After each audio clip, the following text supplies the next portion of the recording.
8h49 da manhã, hora da participação do comentarista Cláudio Zaidan, jornalista que todas as semanas traz um assunto para aprofundar o tema conosco na discussão aqui no Jornal Gente. Hoje nós vamos falar sobre a Revolução dos Cravos, 50 anos desse movimento que é um marco importantíssimo na história de Portugal. Zaidan, seja bem-vindo, um prazer recebê-lo aqui mais uma vez. Olá, Pedro Campos, Cláudio Humberto, uma saudação a todo mundo que está acompanhando a gente. O Cláudio hoje está mais sossegado, né? Depois daquela vitória do Botafogo ontem, 3-1. Seremos campeões. Mas é o seguinte, Pedro, eu me lembro que quando houve a Revolução, naquele abril de 74, há 50 anos, né? Puxa vida, faz 50 anos já, hein? Mas a gente acompanhava pelo rádio, pela TV, e os jornais traziam algumas matérias, inclusive quando o Marcelo Caetano veio para o Brasil, né?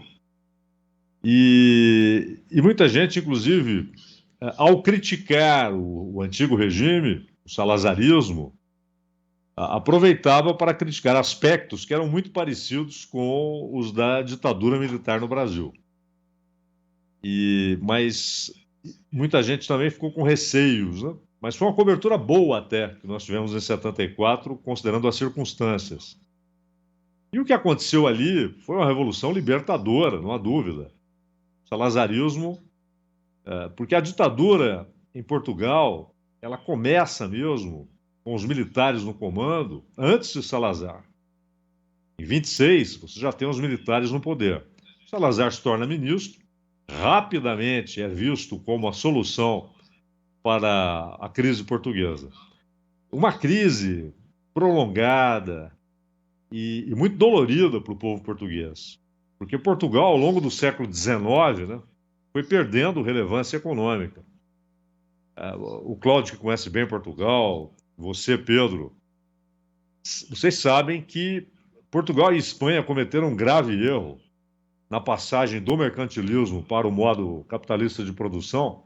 Eles insistiram naquela ideia de acumular ouro e prata, né, que era, no mercantilismo, era o que garantia relevância e poder a um país. Ouro e prata.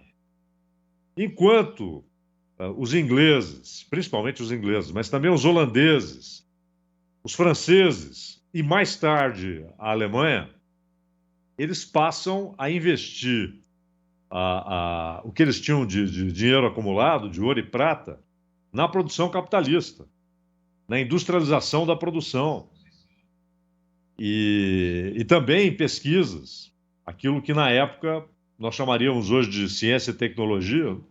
Eles passam a investir pesadamente em pesquisas na área da química, da física, fazem a revolução industrial, enquanto Portugal e Espanha ficam ali agarrados à ideia de ouro e prata, de acumular ouro e prata.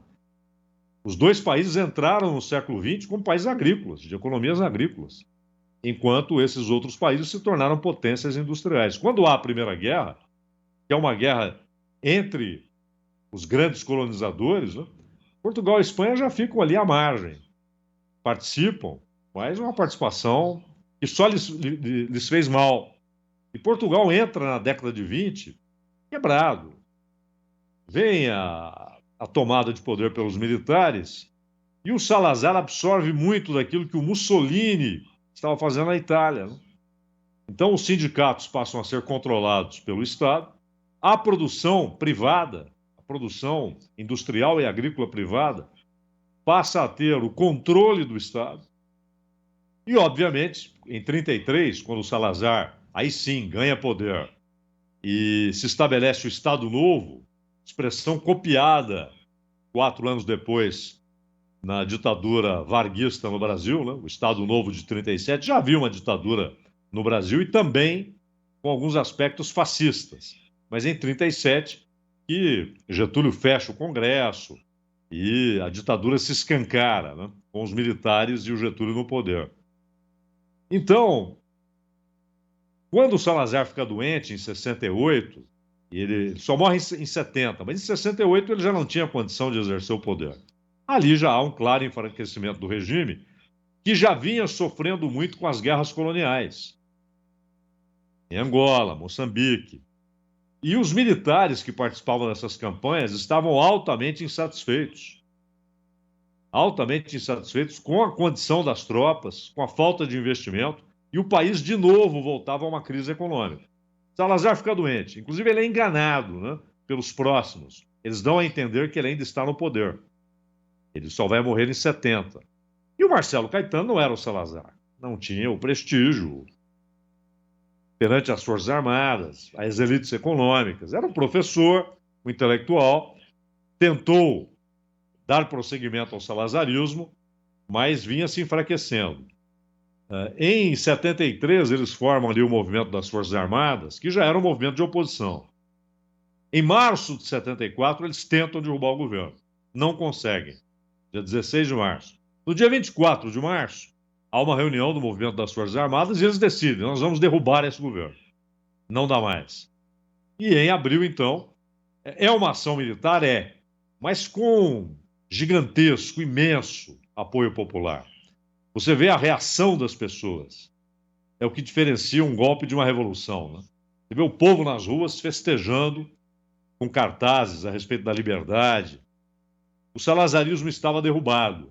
Aquele regime fascista, mas que, assim como o de Franco, como Portugal e Espanha tiveram um envolvimento muito marginal na Segunda Guerra, quando há a derrota do eixo, Alemanha, Itália, Japão, as potências vencedoras não se incomodam com Franco e com Salazar. Eles não são derrubados. Embora houvesse ali alguma ligação, até ideológica, com o nazifascismo, inclusive Hitler, vale lembrar, bombardeou a oposição republicana espanhola na Guerra Civil, né? Guernica, o que é, senão um bombardeio por aviões alemães, aquilo que Picasso retratou com genialidade. E Salazar e Franco conseguiram permanecer no poder, porque não tiveram envolvimento direto na Segunda Guerra, e o regime vai até a morte de um e de outro. Porque quando o Salazar morre, aquilo se estende por mais 4 anos, mas sem nenhuma viabilidade, já era um regime moribundo, né? E vale ressaltar que depois da Revolução ficou a dúvida, e agora? O que vamos fazer com Portugal? E havia 2 movimentos. Havia os militares de esquerda, alguns ligados ao Partido Comunista. Eles tiveram, de certa forma, o controle do regime até o segundo semestre de 75, e há o grupo dos 9, que acaba se impondo, até porque tinha apoio da elite econômica portuguesa e apoio internacional. Os Estados Unidos começaram a recear que houvesse um regime comunista em Portugal e imaginavam, nós teremos os 2 extremos da Europa, nos Urais, né, que é o limite Ásia-Europa da União Soviética, e em Lisboa nós teremos os 2 extremos, regimes hostis. Então há muita pressão. Esse grupo dito moderado vence, em 76 vem a nova Constituição, e aí Portugal se torna uma democracia republicana, partidária. Muita gente acha que o Chega ele tem sementes salazaristas, né? Um partido que acaba de fazer 50 parlamentares no regime unicameral português. Os caras tinham 12, tem 50. E há um receio em Portugal de que ali estejam florescendo, né, sementes do salazarismo que ficaram atiradas por ali. Mas o que importa para Portugal é comemorar. Foi uma revolução libertadora, depois, claro, todos os problemas, inclusive hoje em Portugal. O sistema de bem-estar social foi estabelecido ao longo dos anos. Ele se enfraqueceu com a União Europeia, infelizmente, está se enfraquecendo em todo lugar na Europa, mas foi uma revolução vitoriosa. E que os portugueses tomem cuidado para que o salazarismo não volte com outra roupa. Cláudio Zaidan trazendo para a gente aí considerações a respeito dessa data histórica, a Revolução dos Cravos. Eu convido vocês todos também a acompanharem no Jornal da Band o trabalho do jornalista Fernando Matter, que foi a Portugal, entrevistou personagens e também produziu um material muito interessante, né, para quem quer conhecer um pouco mais a respeito dessa história. Zaidan, sempre um prazer, hein? Um abraço para você, até a próxima. Abraço, Pedro. Abraço, Cláudio. Até a próxima. Abraço. 9h da manhã em ponto, daqui a pouquinho tem mais notícias do dia para você que acompanha o Jornal Gente todas as manhãs.